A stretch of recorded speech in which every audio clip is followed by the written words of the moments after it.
Hey guys, welcome back to TechMan. Today, let me show you how to change location on Facebook Marketplace. To change your location on Facebook Marketplace, start by opening your feed and selecting the Marketplace icon. If it doesn't appear, simply use the search bar, type Marketplace to access it. Once inside, look for the location option on the right-hand side.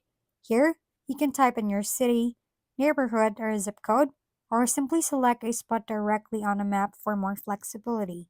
You see a small interactive map that lets you pinpoint the exact area you want. When creating a new listing, you can also choose a different location specifically for that item. This is especially helpful if you're selling in different areas or want to expand your reach. With just a few clicks, you'll ensure your marketplace experience is personalized, accurate, and better connected to buyers near you.